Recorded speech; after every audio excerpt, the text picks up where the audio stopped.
Start us off. All right, welcome everyone. I'm going to call this meeting to order and we'll begin with the flag salute.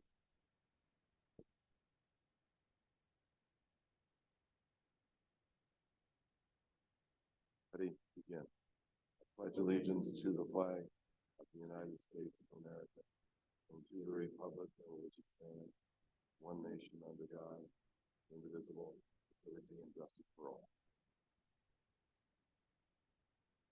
Great, thank you. Do we have a district highlight today, Mr. McKay?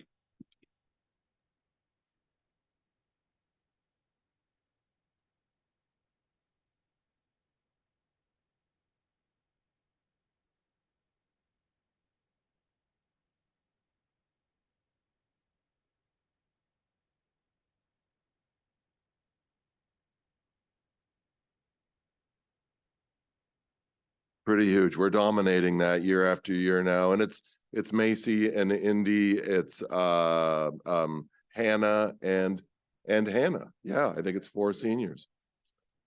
Right. Yeah, fantastic. I also want to highlight the great career day that I think it was SIS had recently, inviting parents and community members to come to SIS and get kids interested and start thinking about what jobs are going to have in the future. It was just a terrific day for everybody that was there. All right, we'll move on to our next item on the agenda, which is suggestions and comments from the audience. There's a sheet, I believe, on that side over there, or it's coming around. Maybe Mr. McKay is handing that out. We invite all community members to address the board on an issue or topic. The agenda item titled Suggestion Comments from the Audience is for any comments related to topics that are not on the agenda. The audience can also provide informal comments on specific agenda items after being recognized by the board president. Individual remarks are limited to 3 minutes. Patrons making comments are asked to begin by identifying themselves. Please appoint a spokesperson if a concern is a group concern. If desired, you may email written documentations to the executive assistant to be included as part of the official meeting record. While the board will listen to all public comments carefully, the board cannot respond to comments spontaneously or without further deliberation as part of the Open Public Meetings Act. The board may direct the superintendent to respond to the issues expressed at a later date. It looks we do have a person that would like to speak. Mr. Hines, we have you on the public comment sign up.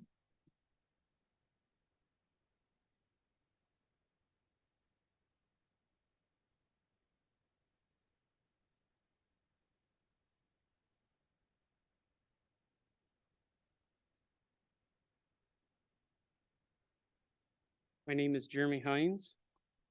I have 2 students that attend Selah School District.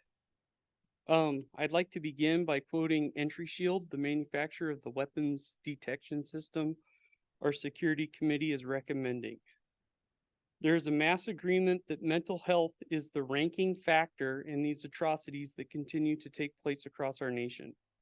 For the last 20 years, much more so in the last 5 to 10 years, school boards, administrators, federal and state legislatures, parents, and experts have all been focused on solving this critical and difficult problem. End quote, says the Entry Shield brochure published in May of 2023.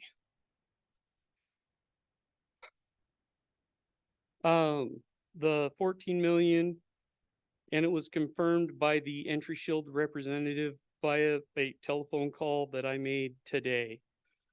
Campus security personnel must decide whether to use sensitivity settings that could miss certain weapons in the name of expedience, or to be more thorough, but get besieged by false alarms from commonplace school supplies like laptops and 3-ring binders.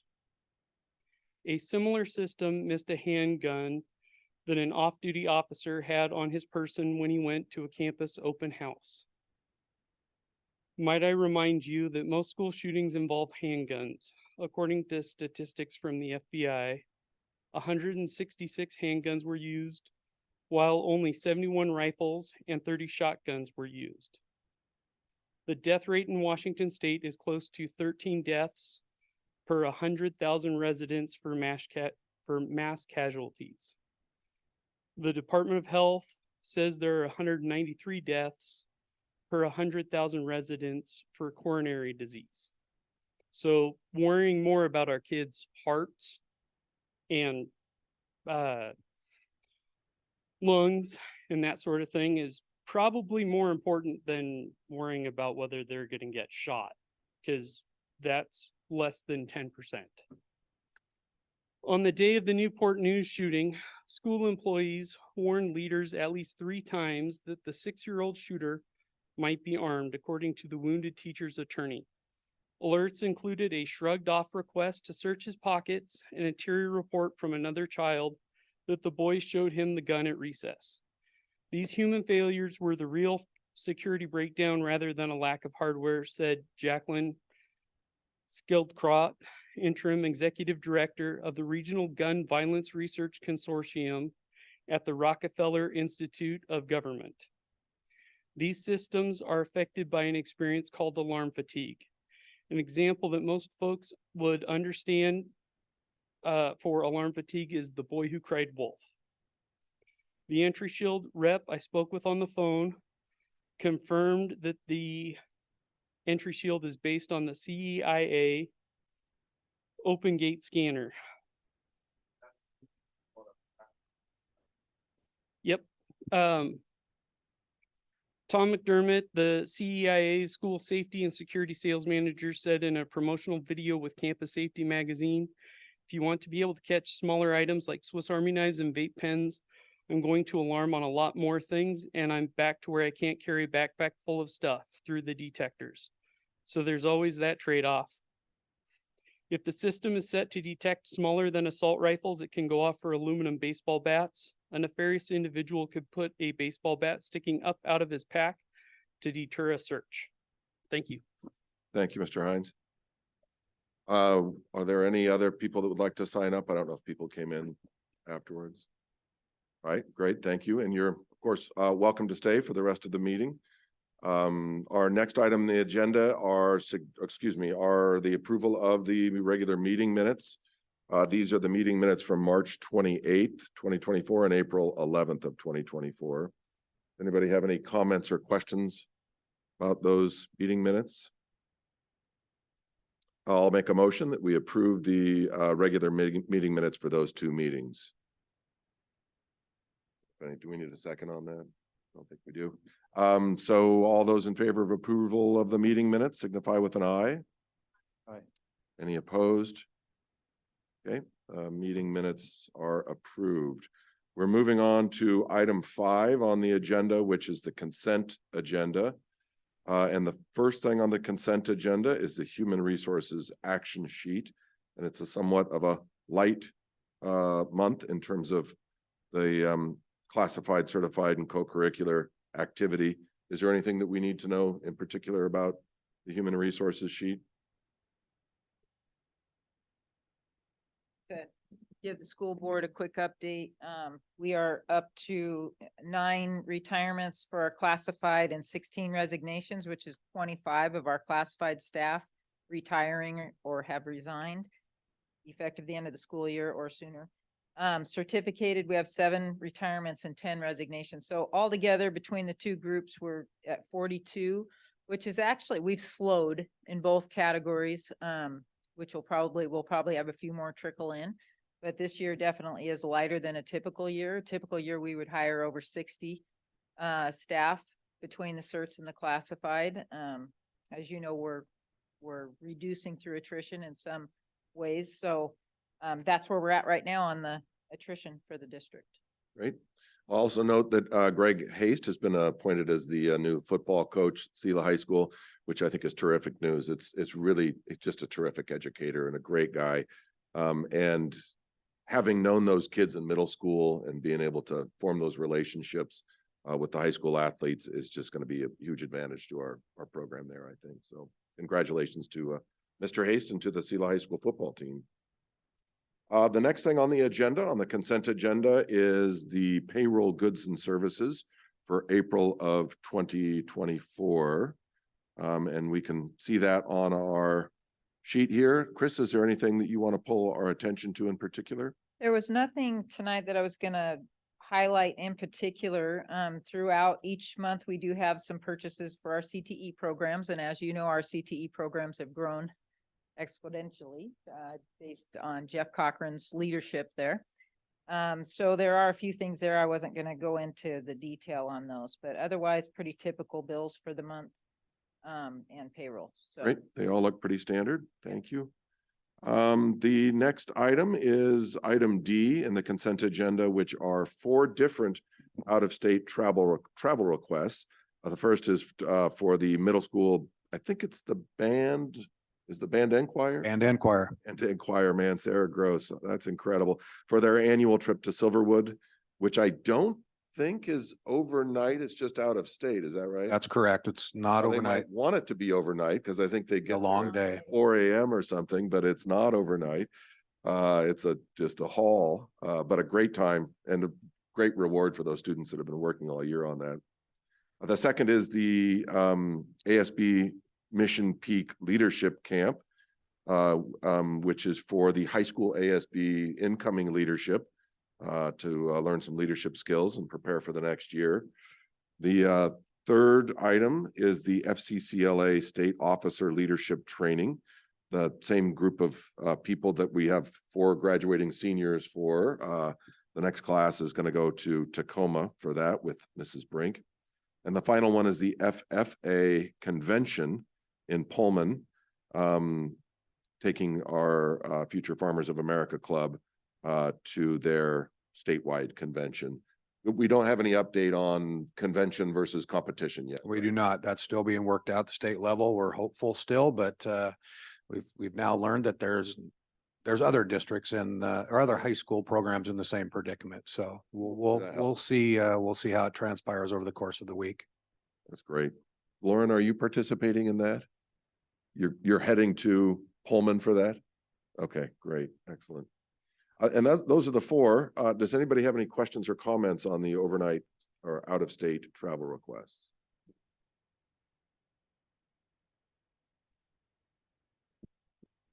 I'll move we accept the consent agenda. Excellent. All those in favor of approving the consent agenda signify with an eye. All those opposed? Okay, the consent agenda is approved. We are moving on now to item 6, which is administration reports. And we're lucky here to have Lori Ozanich with us to talk a little bit about the annual report for the nutrition department. And I'll let Lori take it away from there. Hi, everyone. I'm Lori Ozanich, Director of Nutrition Services, and I'm happy to be here tonight to give some 22-23 highlights for our nutrition program. I'm also going to just give some sneak peeks into what we're doing this year as well. So I think Jennifer is helping me with my slides tonight. I'd like to first start out with, it was wonderful for us to start our year out as a qualified community eligibility program. What that means is our students were allowed to and available to access our meals, that is breakfast and lunch, at no cost.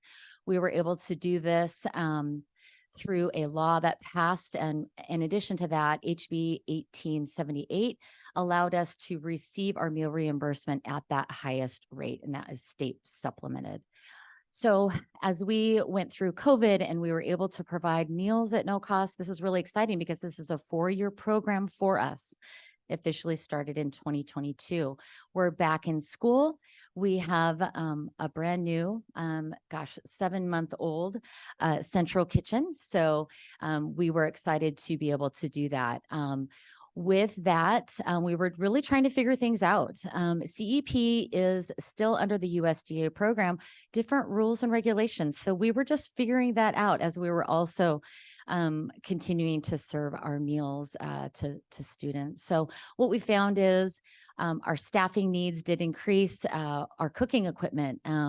We really wanted to focus a lot more and back to our scratch cooking.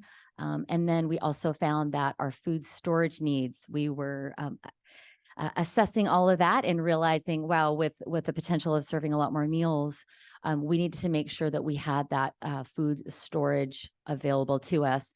Lucky for us, very lucky, we were able to move into that central kitchen. So that really did assist us. We are finding this year that we are out of room. So as we take a look at our comparison, I always like to take a look at where our meal program was compared to the previous year. You're going to see some different acronyms up there. It is still the same. It's just operating under different rules and regulations for reimbursement. It is still serving our breakfast and lunch programs to our students. So we did see an increase in our breakfast and lunch participation. I think the biggest thing for us in this school year was, as we were navigating this new program, our auditor came, and that was kind of the first time that they had officially come on site for a while. So as we were learning the new program, we also had an invitation from our auditors to come and see our program. So I'm happy to report that we did really well. So despite the new rules and regulations trying to catch up on things, we did have that audit, I think in January of 2023. I always like to highlight my central kitchen staff, actually all of my staff. They work very, very hard. And if I'm not mistaken, back in 22-23, we still had the COVID rules, and that if someone were sick, they'd have to stay home for a certain number of days. And for us, we have really, we go very fast every day. We know that we cannot fail in providing those meals to our staff. So it was a little bit tricky navigating, because every single day trying to get a lot of our foods fresh from scratch, cooking in large quantities, as you can see here from Katie, also trying to navigate short staffing amongst that and still making it work so that nobody knew any different. They knew that they got a meal every single day for us. So here's just some more pictures.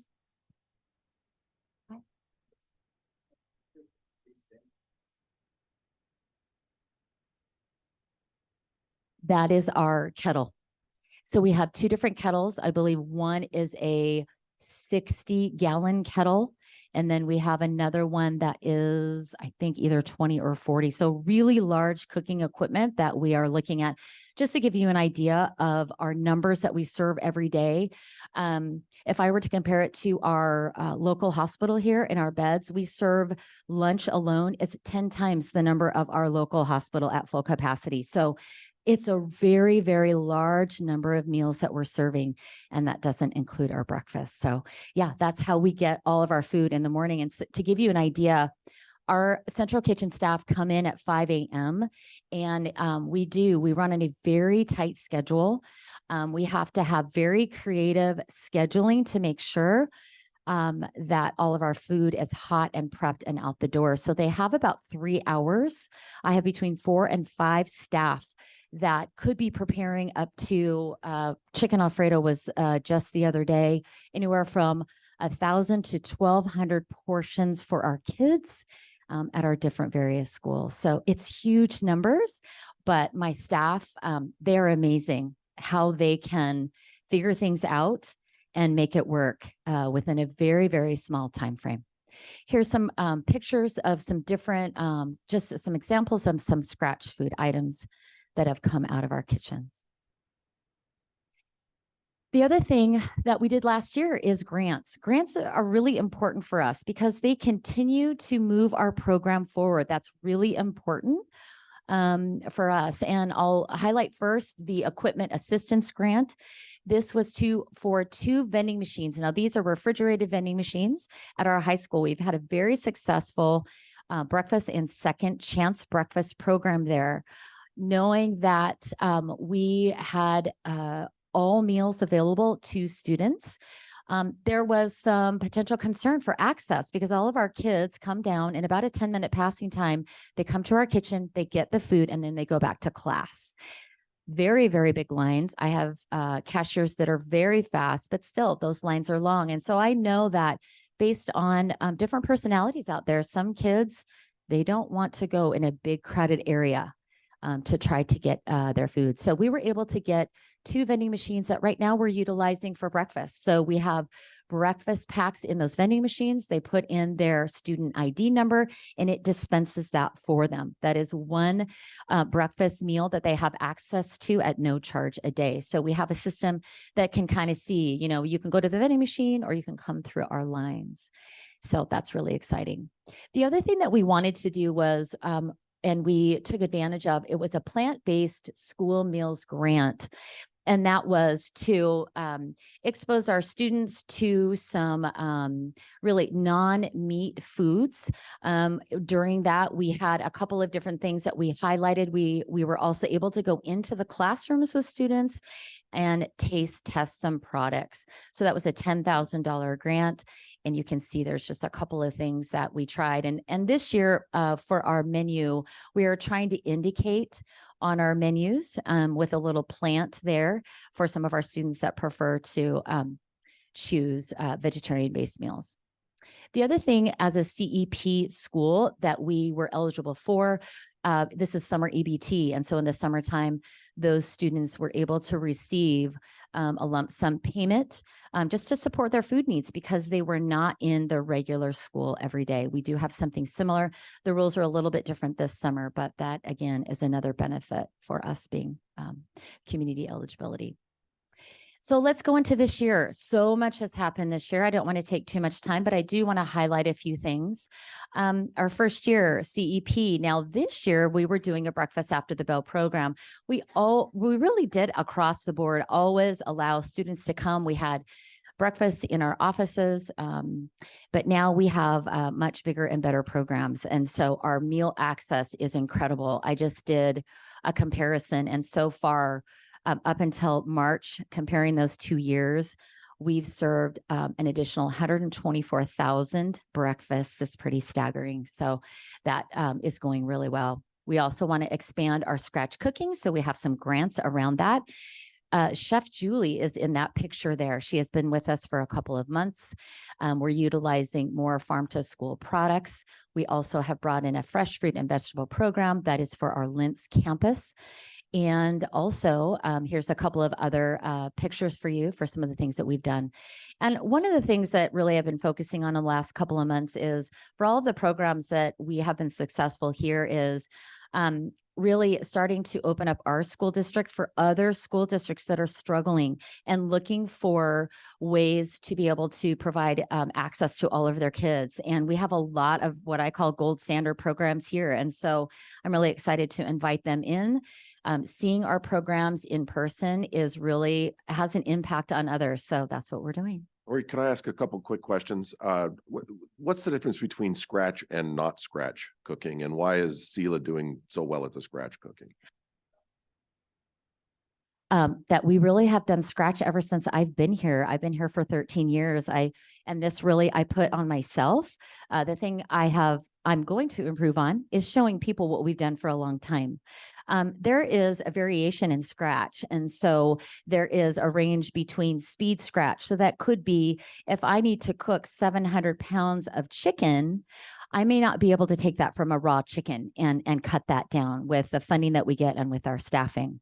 So I might be able to take that chicken product, it's unseasoned, and really put it into some of our other scratch cooking. So one of the pictures I had was a flatbread, for example. So we do different flatbreads. And so the bread product comes to us, but we get to put and shake it up a little bit on different variations of what that looks like. So the students have a different exposure. That flatbread does not come all prepared in a box. We add those fresh toppings to it, would be an example. And the other day there was a picture posted, I think it was from your department of the farm to school products being look like a beautiful piece of salmon with some aioli sauce on the top of it. How did we get connected with the farm to school products? Great question. It really started out this year. There's two different grants that we're accessing. One is from WSDA, and that allowed us to bring in our chef Julie to be able to consult with us for the local food in school grant that we've been able to access. An example of that is that coho salmon that came to us. If you can picture a fillet of salmon that you would get at Costco, that is how it came to us. So we had to portion it out. We had to fillet it. We had to figure out how we can serve the high number of kids. And again, how many kids do we think that are going to grab that salmon from us? Taste testing, et cetera. So that definitely is new for us this year, but we have a lot of plans to expand on that next year.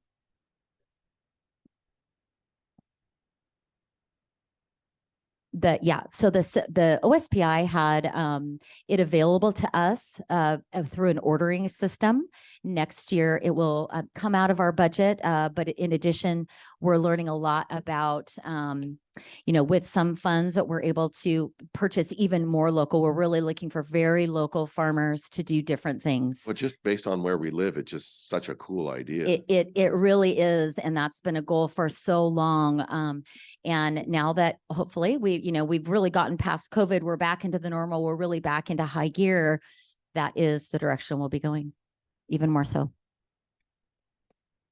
So Lori, the Selah Food Bank worked with the school in the backpack program. Is there any teamwork between you and them, or is there any potential upcoming project between you and the food bank, or is that a completely separate issue? And one of the things that Chris and I briefly talked about this and we don't have an official partnership just yet, but it's something that we can certainly look into and how we can connect together. I think, the goal really is that our students have access to meals, not just when they're in school, but maybe it's over the weekend or in the evening. So not yet, but I wouldn't rule out a partnership in the future. And then the radio station I've been listening to lately has talked a lot about individual family food waste. How do we handle that at the school? It's got to be tough. Like when you make something that's a little bit different or new, you don't exactly know how many people are going to be eating it. So yeah, exactly. And so it's a fine balance because we want to be able to have choice for kids. If I were only to have one item on the menu for that salmon coho salmon, for example, we wouldn't be able to provide that number. We just don't have the staffing to be able to. And then we would likely have quite a bit of kids that would say, I don't care for fish. So choice is important in our menus. With that, we have to look at historical records. We have to make an educated guess of what we think that they want. And then we also need to be smart about what we do with our leftovers, how we have a license to be able to cool properly and then take some of those leftovers and turn that into something else, minimize. There's some other rules and regulations around that. I can say there aren't a lot of schools around us that are doing this. We are, and we have been for several years. So I definitely recognize and understand that is a big concern for people, that is waste. So we really do look at that. Other comments or questions? Weird question. Maybe it's not weird, but you guys would know. My wife personally is a baker and makes all sorts of cool treats. She would like to eventually start selling it potentially and is looking for a cottage kitchen. Okay. We have this amazing kitchen facility in our community. It's used extensively during the school year and even through the summertime. But I imagine there's some idle hours there as well. Is it legal for us to almost rent the space out to people who are looking for those types of spaces? I know there's like in larger cities, there's community kitchens, like places people just rent out. Even in Yakima, Like Yakima, there's incubator spaces, I think they call them. going on. Yeah. If we have, I've never been there personally. It looks like an amazing space, but the legality of it, I'm sure, is more hairy for us to figure out right now. I was just curious about that. We have a process for facility use, so people can go in, request to use our facilities. We have a rate schedule. But we've been very careful about ongoing. So somebody that wanted to rent our facilities for an ongoing purpose, like for instance, we had one of the churches at one time want to rent out our VPAC for a longer period of time. We want to be really careful about that, especially in our central kitchen. We want to keep it in good shape for our school needs. So we haven't actually entertained a long-term contract with anybody, but we do have a facility use procedure for sure. Yeah. Yeah. I remember for Yeah. SEF, we used the high school kitchen for making cheese zombies one time. Yep. Selah Yeah. Education Yep. Foundation, we made Yep. cheese zombies. So Yeah. it's And possible. we have very large equipment. People need to be trained on it. Excuse me. There's a safety factor as well. So, Well, my son went to Running Start all of his junior year and didn't eat at the high school. And this year he's been much more at the high school. And he still had some Running Start classes his fall and winter quarters, to the point where he could have left high school at 11 o'clock, but he decided to stick around for lunch every single day. I see some people nodding their heads, which I think is a great compliment to your organization. thank you. Any other comments or Do we questions? utilize any of our students from the high school? Are there any other pathways that we could utilize students in that space?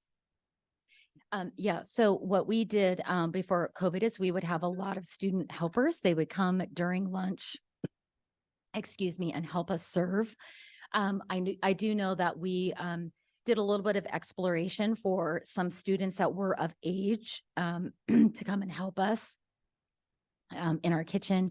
We did have one student that we worked with a short period of time. I think he also earned some credits, if I'm not mistaken. We haven't had any students since then, but there certainly is that capacity. We know that we have the CTE pathway for those students that want to go into the world of food. We have excellent equipment. We now have a contracted chef who has those skills and abilities too. So perhaps maybe in the future, yeah, some more. Great. I'm so sorry. I've got it. Thank you, Lord. Thank If- you very much, Lori. Thank you. Appreciate your report. I always look forward to it. The numbers are the thing that staggers me every time. It's like, what you think about it, with my kid going to eat lunch, but then you see 100,000 this or 10,000 that. It's like, my goodness. Yeah, What a high lift. volume, It's high amazing. volume. So That's thank great. you, everybody. In summary, I just wanted to thank Lori publicly. She's really taken this process for Breakfast After the Bell and Second Chance Breakfast in particular, among other things, to a whole nother level. And Selah is one of the few districts in this area that runs their nutrition program in the black. We actually have the money that is generated within that program has to stay within the program. It doesn't get to go, we don't get to grab it for the general fund and cover other things. So we had a carryover of over $400,000 last year, upwards of 600,000, I think, that stayed in the program. So we're able to do some of these other things, but the way that the participation has just skyrocketed throughout the district for those programs, and most importantly, the kids are eating. And it's really exciting if you ever want to have the opportunity to come out and watch it in action. It's so neat to see those kids. Everybody comes and gets their breakfast. They go right back to class. And in middle school, we were out there the other day. They got through the lines in 6 minutes, all the students. And they go through, they get their breakfast, they're back to class. And it's just really neat that they're getting that nutrition, but also because of that, also from a financial standpoint, it's good for the program because we are in the black. We're able to afford the things that we are doing and doing well. And we have other districts coming in and wanting to see what we're doing so that they can turn their programs around and get them in the black if they're not already there. So I just want to thank Lori for her work on this. Yeah, thank you, Chris. And I do want to make a point about the carryover funding and what we used for that. As I mentioned earlier, we ran out of space. We did not, we don't. We constantly juggle our food that comes delivered to us every single week. And so it's things like being able to purchase a large walk-in refrigerator and freezer those are the things that is really important for us to be able to have that carryover fund to be able to purchase, because that continues our program. It expands our farm to school, which I do plan on doing because pork roasts are a lot bigger. And we need more space for it. So. And it just makes me think about Mr. Heinz's comments at the start about the health of our kids. It's a big picture thing, and certainly them being fed and with nutritious food, and it's going to help them learn a little bit better than not. And it's about equity too. The after the bell and the second chance breakfast. It's about getting kids what they need all kids getting kids what they need in order to be successful. So thank you again. very And much. just That's right. one last comment, though. Somebody might be thinking, well, why didn't they think about the space needs when they built the new central kitchen? Well, we didn't know we were going to be a CEP school and serve all kids for free and have our participation skyrocket. So now we are in a position where we need a lot more storage, both refrigeration and freezer storage. So it's something that we're going to work towards here over the next year or so to get that. And that's the reserve funds will be used in part for that. So, but we were thinking in our right minds when we built the new central kitchen. We didn't know we Yes, were going to be in this yes. position. No, it's not. It is a well-used, we feel like we're already at capacity space to do the type of cooking that we do, for sure. So, That's good. That's good that we know about that. I think that's excellent to look forward a little bit to that. thank you, everybody. Great, thank you. All right, the next item on our agenda is another annual report. This is from Alicia Jacob, Director of Teaching and Learning, Annual Policy Plan and Approval for the Highly Capable Programs. Alicia, we had this, I think, on our agenda earlier in the year, so we may have seen some of this before, or is this new information? Yeah, the policy you've already approved, so there's no approval for the policy. There were some updates that the plan is an annual it's requirement for the grant that we have to do it. The reason for the delay, because this usually happens in October, was the state went into it, they transferred to a different system that they're doing the grant in. It has yet to be progressed over, but they just said that we had to have everything done by May, and I was waiting to see if there was any different stipulations that we had to have as part of the grant to receive the grant. I just want to highlight a couple things in the plan. And one is, remember last year we went to try to increase the number of students who actually have a referral and are screened for testing. We included all second graders. So no matter what, unless the student was already in program, all second graders received testing. The state moved last year through the legislature to say we need to do it twice between K and 6. So we have the second grade, but we added 6th grade this year. So that was a new addition to it. So all 6th graders, unless they were already in program, were tested. So now we have 2 opportunities that all students don't have to be referred to receive a screening test for that. So those were the changes. The other thing that the state is looking at is, before, the state was pretty particular about that we needed to have certain cut scores. Those were up to us to choose them, but there were certain tests that they liked us to use. The state's gone to a more holistic view that, yes, we need to have a screening tool and we need to have a tool that we use that says, like, this is a qualifier, but it can't be the reason a student cannot be in program. So we have to look at other data sources. So we're looking at our district sources. We can look at the SBA. So we look at any of the data sources we have to make a determination on whether a student will or will not go into program. So a screener or the COGAT test that they may take isn't the reason that they cannot be in program. We don't want to hinder it if there's other scores that are showing and reflecting that higher level of understanding. So those are that's really the 2 changes from a policy standpoint, that you'd already made the changes last fall to our policy, and then this report or this plan just shows that as well. Are there any comments or questions about the highly capable plan? Lauren?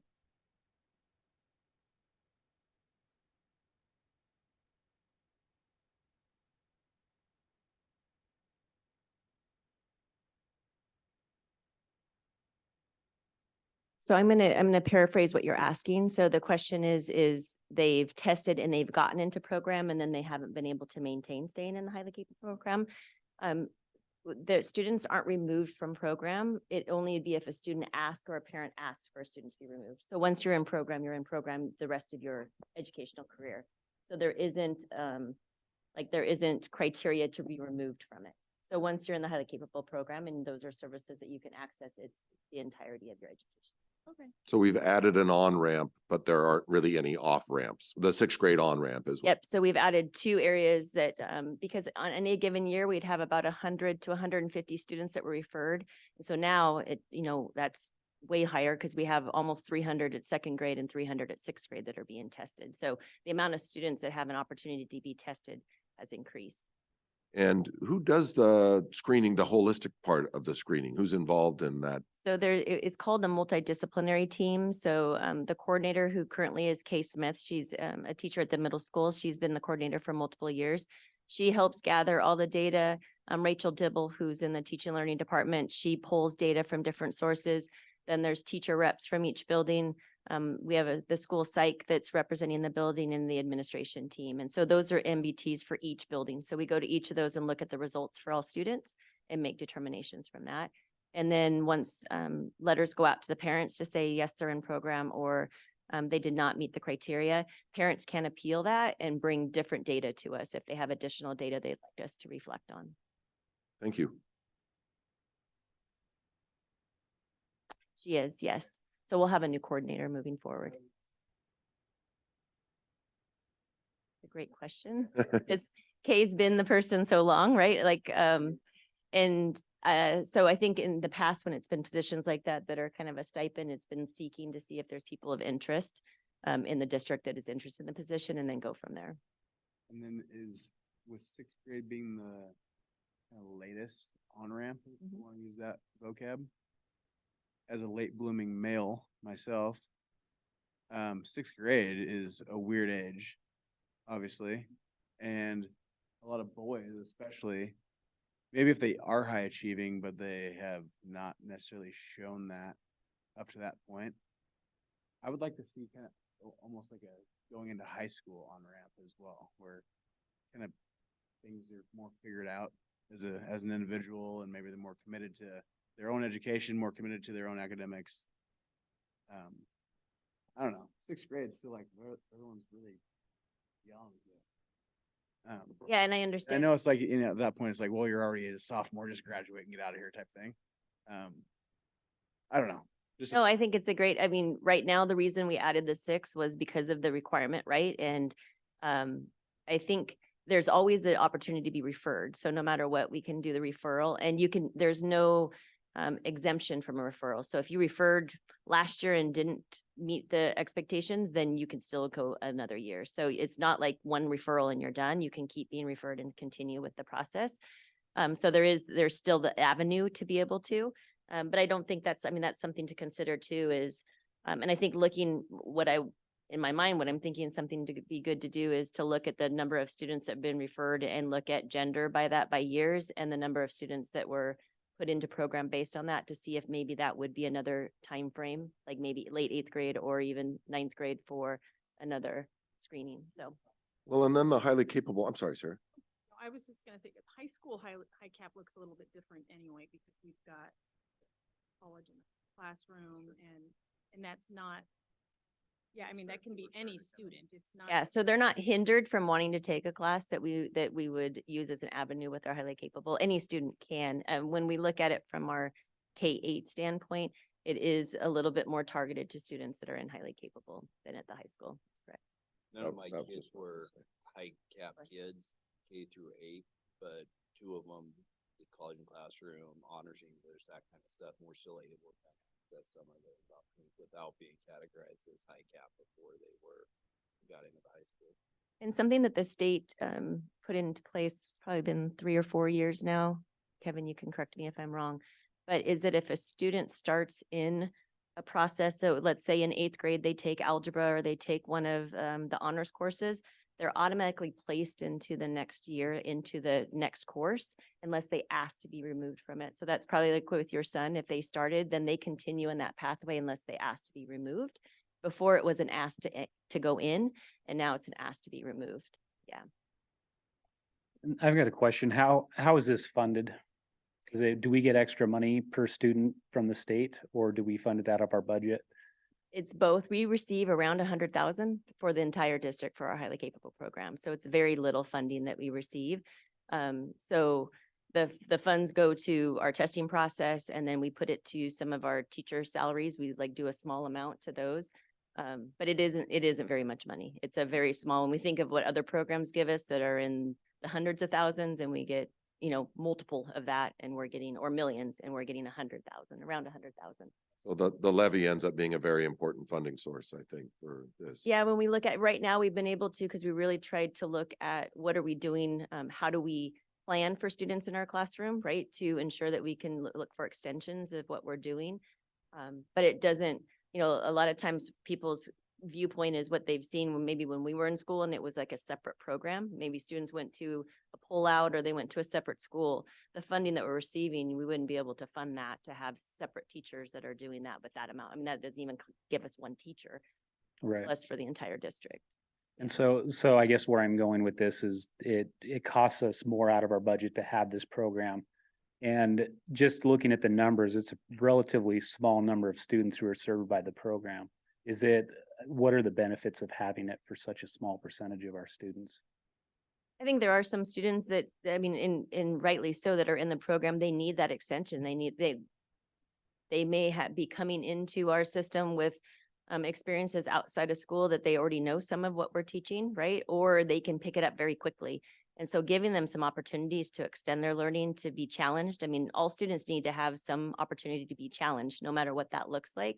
So we do need to serve that population of students. You're right, it's a small population and we don't receive much funds, but that's where we're trying to look at how do we plan for those students so that it's not a surprise if we have one in our classroom that needs that additional challenge. We've already planned for that accordingly. So. Thank you.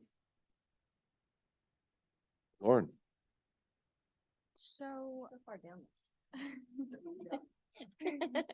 I noticed that I guess just from my perspective in high school, I've seen lots of college in the high school opportunities for like math and English and a little bit in the medical science field, but I haven't seen a lot in the ag science. So I was just wondering if there was any way we could look into an extension in that direction for the highly capable program, because right now I don't see a lot of it there. No, and I think that's great. I know something that Jeff Cochran, who's our director of future learning, has been looking into is just all the avenues of any ways that we can do dual credit, which college in the classroom would fall under that. Part of it is what universities are willing to allow us to teach. So we have to have an agreement with the university. So far, most of the universities have been willing to allow us to teach an like an English language arts class, math classes, some science, some that typically what they're giving us are ones that can be transferred to other universities.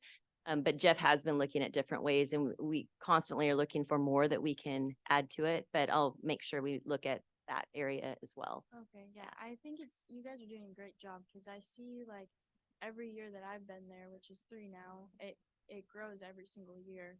And I see it this year especially showing up in like the wood shop classes and metal shop a little bit. But I would like to see some like animal biology and plant biology extensions if that's possible. As a YVC instructor, I know we're not trying to promote Running Start necessarily. We'd love them to stay at the high school, but you can get a bachelor's degree in agricultural science at YVC now. So you could start doing it, move that way, but stay in the high school. Great feedback. Thank you. Other questions or comments? Thank you very much, Alicia. We appreciate you giving us this additional information about the highly capable program. We'll look forward to it next year as well. We need approval on that. Okay, I see. Approval, a policy plan and approval. Thank you very much. I'll move that we approve the annual policy and plan for the highly capable program. Any comments or questions? Great. All those in favor of approving the plan signify with an aye. Aye. Opposed with a nay. Okay, the plan is approved. Thank you. You bet. Item D is kind of a routine item that we don't have to do, but usually do yearly, which is a resolution for reduced educational programs. It's there as kind of an emergency in case we need it. We don't anticipate needing it. Do you want to add anything to this? We can see the Board of Directors, it says, has reviewed the report of the superintendent concerning anticipated student enrollments, estimated revenues and expenditures, and the current number of anticipated and confirmed resignations. And we resolve the following. So do you want to give us an update on that? I'll share a little bit and then Chris can too. Chris is more experienced in this as it's been a long-term annual document that's come to you for approval. It's really a protection for the school district. And I know that our legislative session is now over, but sometimes the legislative session has some surprises at the very end of the session when they had finally adopted the budget. And then some of those things have great impact on school districts in their financial and budgeting processes. And so there's protection for the school district in regards to that if there's need to reduce based on some of those things. And that's why it comes to you later in the year. Our legislative session, as you probably know, didn't have anything significant in there that impacted our school district. But we also felt that if this is something that the district has done for a number of years and it's an annual thing, that we should continue to do it regardless if we're in a position that we're going to need to reduce or to the point of this resolution. I'll turn it over to Chris and she can give you some other historical information about it. As Kevin mentioned, this is an annual resolution. I don't even remember when we didn't do this. My 24 years here, we've always done this. It is driven by our labor contracts. Our labor contracts require a board authorized reduction in force before any reduction in force can be made. If we did not have and ask you to adopt and consider and adopt this resolution, we would not be able to go into a reduction in force. And that would include even if we needed to reduce a few hours on like classified contracts. In prior years, we reduced 7-hour paraeducators to 6, and we did different things like that to reduce and through attrition get to our cuts. But it's just a good practice for us to run this through the board so that we have it approved if something happens and we need to reduce. But like Kevin mentioned, we are not planning to have an official reduction in force for any of our groups. We have enough attrition to satisfy our reductions needed. And again, our labor contracts do require us to have the board have this in a board resolution if we're going to have to do a reduction in force. I appreciated Kevin going out to our union leadership in advance of this meeting, all the union leaders, to make sure that they knew that we are not planning to institute or implement a full reduction in force. So they were fully aware. So when they saw it come out on the agenda, we didn't want any surprises. So that was a good idea. Years that we were in hiring mode, like when the size of the elementary schools had to be reduced in order to make, we still voted on to see that data. So we've done this every year.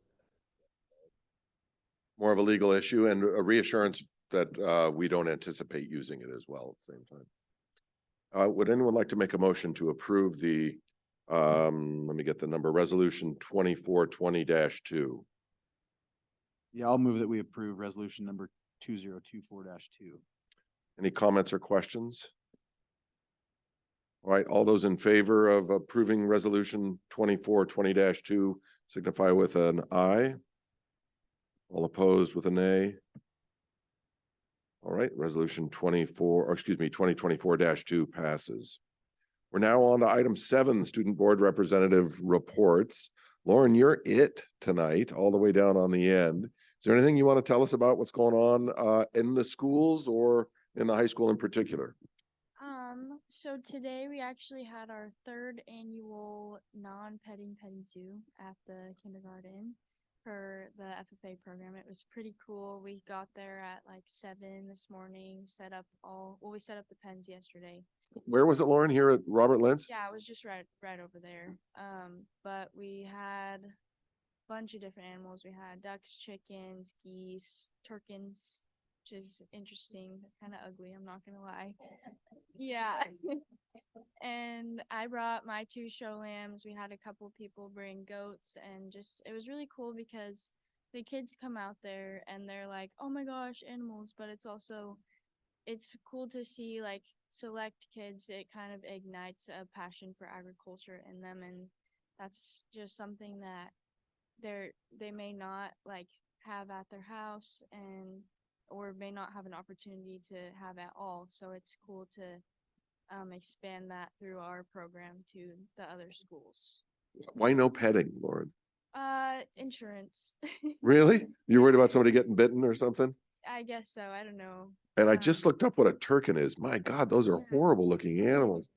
Somebody voluntarily raises turkins. They're just like look like they're asking for it, really, Yeah. when you look at them. Yeah, but it was pretty cool. It was a success. It was a little bit rainy, but the kids didn't mind. They were all happy about it. So yeah, it That's was a terrific. success. Any questions for Lauren? Are you getting excited about being a senior? I am. Yes, I'm a little nervous, but I'm mostly excited. The moving up ceremony here soon, right? I think you get to your new spot on the bleachers here before too Yes, long. at the assembly. I think Yeah. it's the next couple weeks. My wife was telling me about a post that someone needed a last minute prom dress. Oh, I'm yeah. like, last minute, what? I started thinking the calendar. You guys are knocking on the Yeah. door this year being over. Is in 2 days. Wow. Yeah. I just joined senior council, so I have to help set up and take down and everything, but it should be fun. Yeah, that's neat. That's great. Thank you, Lauren.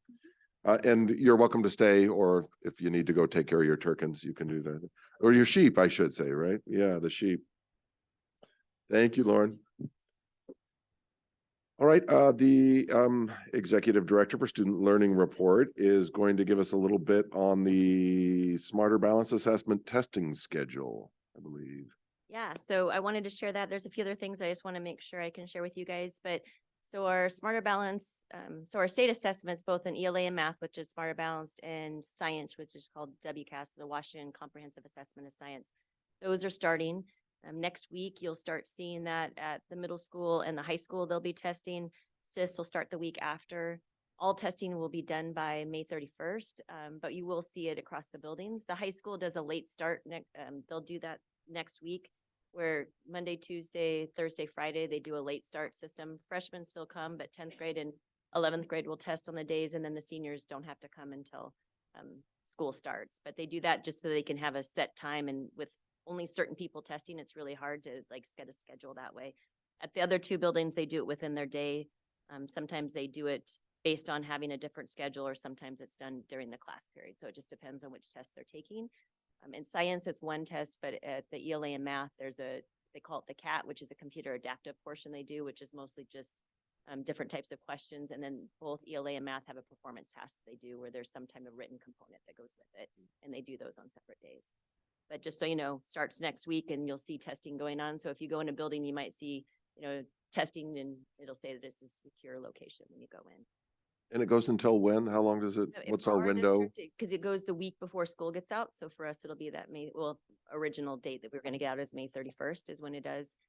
But most of them will be done the week before that. It'll just be makeup testing that Gotcha. they do that week. So, Great. and we'll start getting results. So I should be able to provide you some results preliminary with our June board meeting of what the results look like at that time. Because the results are starting coming in, and with us having the testing a little bit later, we'll be able to have those by our board meeting.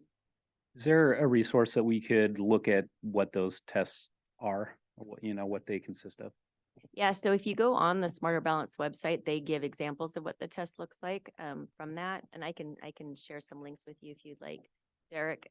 The science one, there's not actually examples of the items, but they talk about what the test, there's what's called a test blueprint. So you would know for all three assessments, there's a test blueprint, which will tell you how many questions are based on the different standards, as well as they call it the depth of knowledge, but the level of difficulty. So a 1 being like a multiple choice question versus a 3 being one that you have to generate your own response.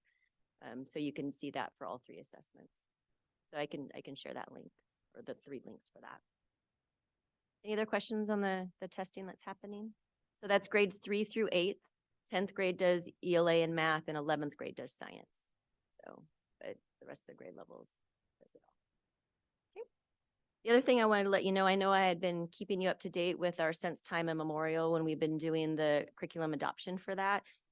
So just as a reminder, it was actually it was passed in 2005 as a requirement that when you're going to do a social studies adoption, you need to bring in the some of the since time memorial into your curriculum adoption. In 2015, they updated that requirement to also say you have to collaborate with the closest local tribe, which for us is the Yakama Nation. So we haven't had actually a social studies adoption, but we decided that we needed to move forward because of the amount of time we've been waiting. So there's a committee that's a representative from every grade level, from preschool all the way up to 8th grade. And then we have 2 representatives from the high school.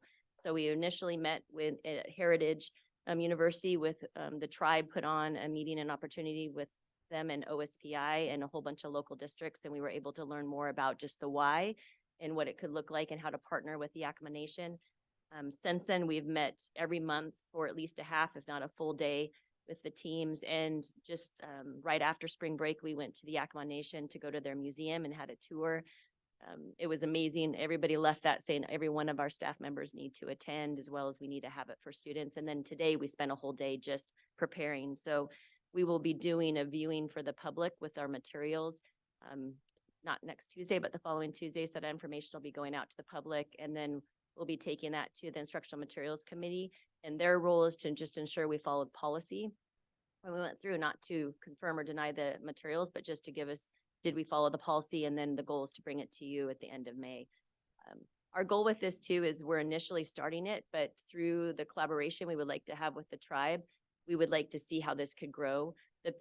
Right now, what we're looking at is just starting to implement something right at all of our grade levels. But as the team was talking today, they're starting to see where this can be interwoven in so many things. Right now, from a secondary level, it's our history teachers, which it makes sense, but they're seeing where it can fit in ELA. They see where it can fit in other ones. So we're hoping that it'll expand and we can have a partnership with the tribe, but just to understand more of how their culture actually impacts us in Selah. So the team was super excited. We're excited to get this work just out and people aware of it and build our relationship with the tribe as well. So just wanted to keep you informed of that because there'll be some things coming that you'll be hearing about. The other one too is the Instructional Materials Committee will be meeting next week. That'll be our first opportunity. We had the 8 books that were requested to be reconsidered. And part of our policy says that the team has to read those books. So we had to have time to do that. So we have 3 books that we'll be reviewing next week and going through the process. Our goal is to finish it in that hour and a half. We're not sure how long because we haven't had to reconsider books before. But the team has read those books, and then we'll depending on how much time they need to read the next books, then we'll set schedule for our additional meetings. But our policy requires to read the book in full. So it takes a while to have everybody read those books. So just keeping you aware of that as well. So some things. Great. Any comments or questions? Thank you. Love the time immemorial project. I mean, I've been excited about it since, and it's one thing to do a land acknowledgement, which I like, and I appreciate those, but it's putting it in action that I think is really what's important about it. We're doing that in the Selah School District. So that's fantastic. All right, the next report is an enrollment update and financial status update, and this will be Chris's report.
Oh, thank you very much, Chris. Appreciate that.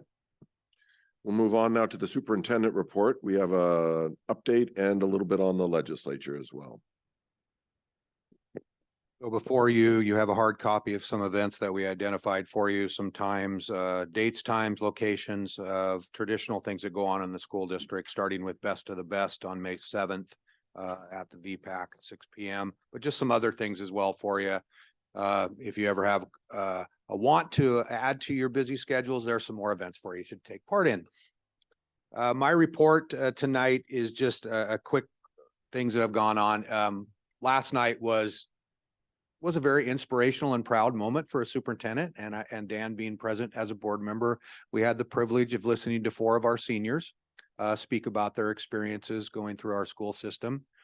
2 of those had 2 or 3 of them had come to Selah School District in the middle of their education career. And so it was really interesting to hear their perspective. As usual, when we listen to our students' voice, they provide us great perspective, and they spoke about their experiences, what challenged them, what they hoped that they would have done differently, what their advice they wanted to provide to us about future, what advice they had for underclassmen. It was very, very well done from those 4 students, and it makes you proud that they are the representatives of our high school as well as our community and our school system. The way they spoke, the words they used, pretty incredible. And Alicia was there as well, and Dan, you were too. So anything to add to that? But just a feel good moment. Just you cried with them and you laughed with them last night, and you just burst with pride. They're all going off to 4-year colleges. University of Washington, University of Idaho, Grand Canyon University, and I'm missing the third. Oh, Arizona State University. They are inspired by the migrant program here to go to the University of Washington, be involved in healthcare, by the track and field program to go to the University of Idaho with Mr. Mattson being an inspiration, by Heather Gamache through the Club Med, by church programs visiting Mexico to build houses. I thought last night what I really wanted to tell the students was, we're so glad that you're representing us as you leave Selah schools, that when you go to these other colleges, I just know you're carrying all that Selah pride with you. And we are extremely proud of them as they move into their adult lives after high school. It was great. What a great night. Yeah, I think we've now set kind of in my mind, something that we would want to do annually, is to give that opportunity for a group of graduating seniors who wants to tell their story or tell us what they think, give them that opportunity, because it was pretty rewarding to hear it in their voice about what they thought about our school system, but what they enjoyed, what they thought that we could do better. And I walked away again, obviously very proud, but also learning a whole lot about what they thought, which was very productive.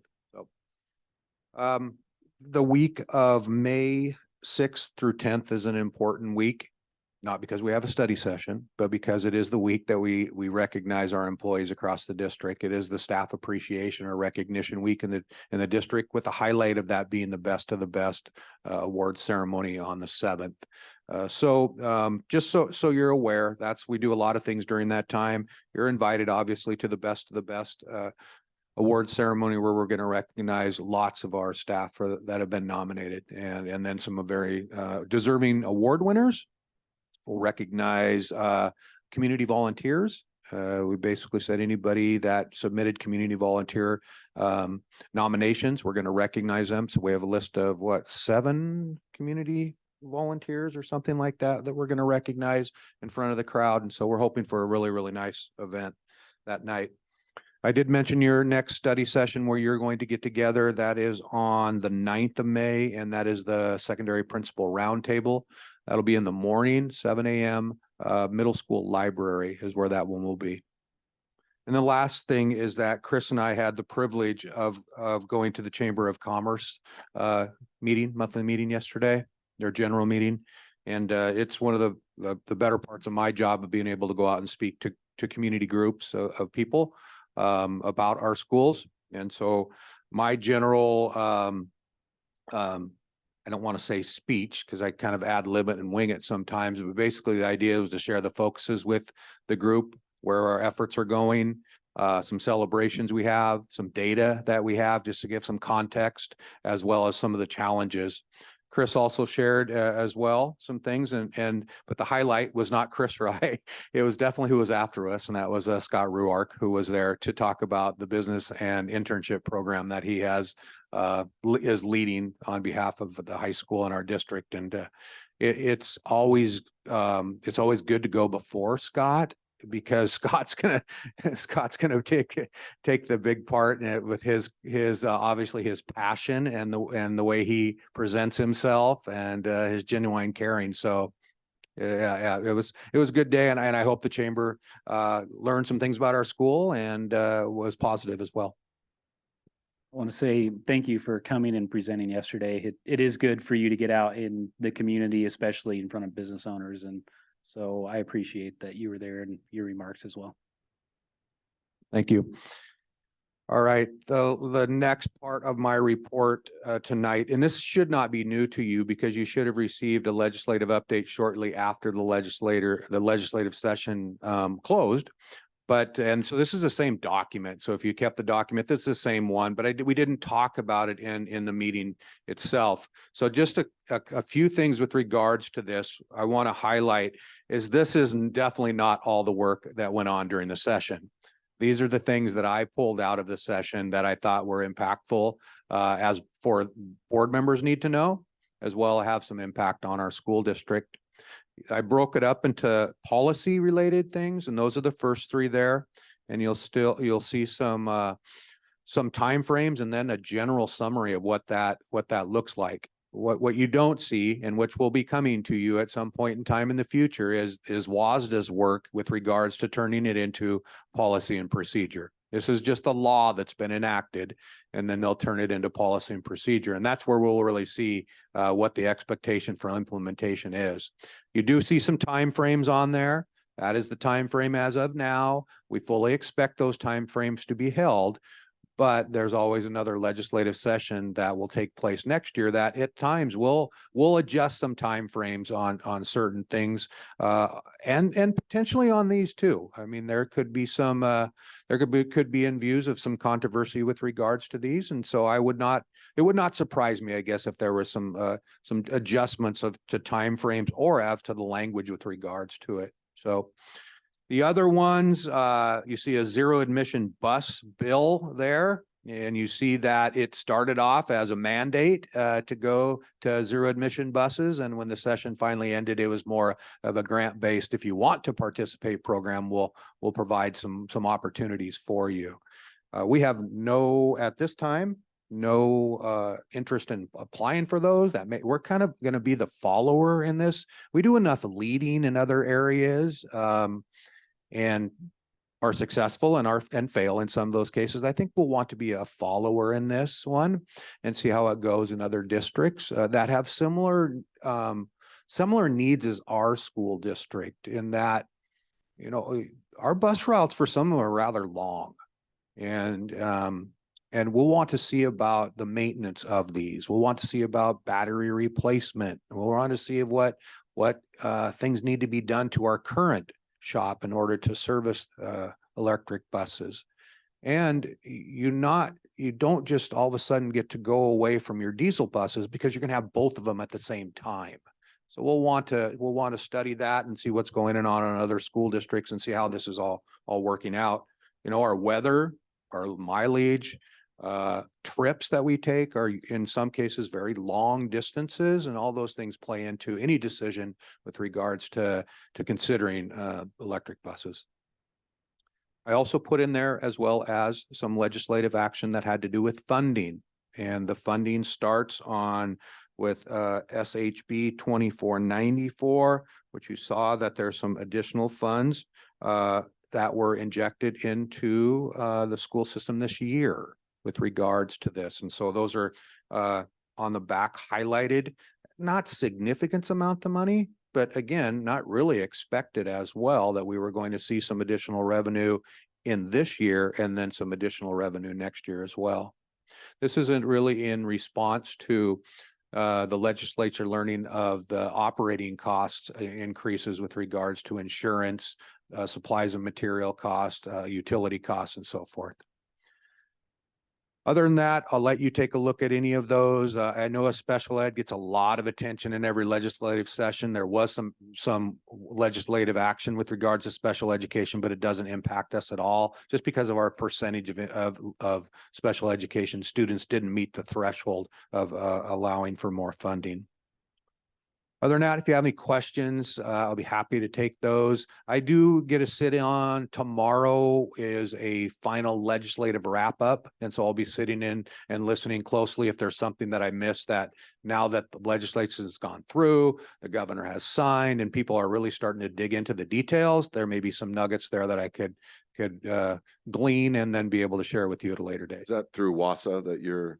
That believe tomorrow is the WASA end of the session report. Yes. Kevin, in general, WASDA, right, ends up making the recommendation of what the policy and or procedure should look like. Is that WASDA's role in, or does WASDA ever have any pushback? Or is it, on some of these, they might end up being a little bit controversial in different communities. Is there ever WASDA says, no, this is sort of, I don't know, or does that fall then onto us to make some of those decisions? Within the law that we can. Yeah, definitely. So that's the important part is that the legislature has set this as law. The governor has signed it and now how is it enacted? What's it look like when it's put into action within the school setting? Is the intent of what the legislature agreed to do? How does that line up with what is expected that school districts are supposed to do? There will be some that will have some leeway on how implementation is done. There will be others that are pretty hard line in the sand. I say WASDA, and we all say WASDA because that's the body that is, associated with the responsibility of this, but it's really the legal team of policy people within WASDA that are working with the legislators and the legislators' legal team in order to enact what was intended to do. But I wish I could say that there's going to be flexibility, but I don't know yet. We'll just have to wait and see what that the initial policy, I guess it's the kind of the magazine that we get as well. It gives them a description of what that says. And then what those original policies and draft format look like. And then what's the expectation too? Because we want to make sure that we're fulfilling the law, but we also want to make sure that what we're adopting in a policy is going to be something that's going to work for our school district as well. Any other comments about the legislative update? Great, thank you very much, Kevin. We're moving on to the item on the agenda where we have Board of Director Communication. Would anyone like to make any comments or communications with the rest of the board or with the community? All right, hearing none, we are now going to, in accordance with RCW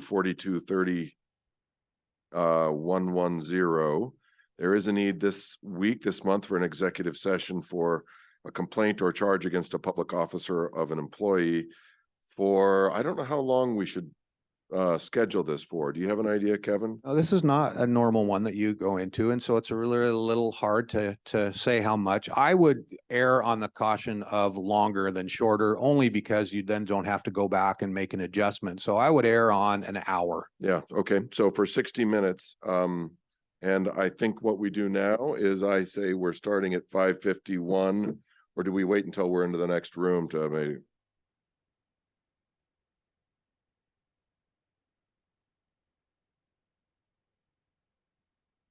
Got it.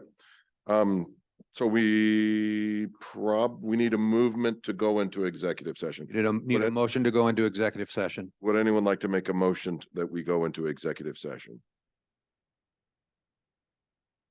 I'll move that we go into executive session. Excellent. Any comments, questions? All those in favor of adjourning to an executive session signify with an aye. Opposed with a nay. And I will say that we are timing into the executive session at 5:52. And we will return at approximately 6:52 to adjourn the meeting here in this room. Yeah, it's important for the people in the audience that the board is going into an executive session. The executive session is closed to the public. The board will come back and go out of an executive session. They'll return to this environment and go out of come out of the executive session, reconvene themselves in the regular meeting, but there will be no other action or agenda items after the executive session. All they'll do is come back in, adjourn the regular meeting, and then dismiss.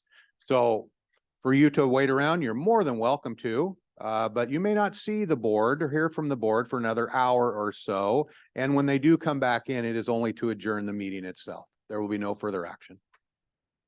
Great, thank you. Oh, and thank you all for coming, by the way. I should have said that at the very start. Great seeing everybody tonight.